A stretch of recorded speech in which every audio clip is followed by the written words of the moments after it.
Including this latest tragedy, 41 French troops have been killed since the Operation Barkhane in the Sahel began. Is the cost of fighting jihadists in this part of the world becoming too high? No, I mean, fighting jihadists is the job of the military in the theater, and that's this operation is in a way protecting Europe about the fact that the jihadists are not establishing a new caliphate in this part of the world and then being dangerous for the rest of the world. Well, aside from a few thousand UN peacekeepers who are not combat troops, France is almost completely alone in this fight. And as you just pointed out, the spread of jihadism in this part of the world poses a direct threat to Europe, not just to France. Should European powers be contributing more? Of course, they are coming. Peace slowly and in very small numbers, but you've got already the British, you've got the Germans, you've got the Danes, you've got Estonia too. We're coming, and last week, Madame Parly, our Minister of Armed Forces, launched an operation where special forces will gather and from different countries from Europe and will come in theater. We must realize that, in fact, a lot of European countries were looking east, facing Russia, and not looking south. The fact that they are providing, even if it's a small number of troops, will provide the link with the threat in the south, and they will have the intelligence, they will have the day-to-day briefing on what's happening in the south, and probably slowly they will realize that this is also their battle.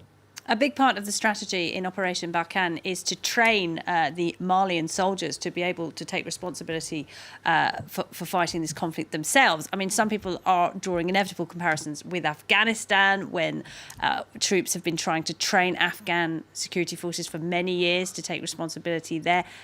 It clearly isn't working very well. Is there a risk that France could be bogged down for many, many years in Mali and elsewhere? It can last long, you're right, but 2 points. First, the training of the soldier is not the job of Barkhane, it's the job of the European mission there. Barkhane is a fighting force fighting the jihadists. Secondly, the comparison with Afghanistan doesn't work very well. Afghanistan has always been an independent country, never a colony. Where in Africa we've got a different link with the population and the government in Africa. So my point is that remember that the Taliban was a force established by the US initially to fight against the Russian. And now, because they are very independent people, they don't want to have foreigners there. In Mali and people who are victims of violence committed by the Taliban want Western troops there. Yeah, but the problem is the problem of the Afghanistan. I mean, the government in Afghanistan is not really taking the job. They have to discuss with the Taliban because the Taliban are very powerful. In this part of Africa is a bit different. We are here, we stopped them in 2013 when they were going to Bamako. Now the government inside their borders need to organize the presence of the state, which is not the case currently in the north of Mali, and we are here to help them. But the jihadists are regrouping, and they are carrying out ever more audacious attacks, aren't they? They are carrying, but they are not in a position to take Bamako.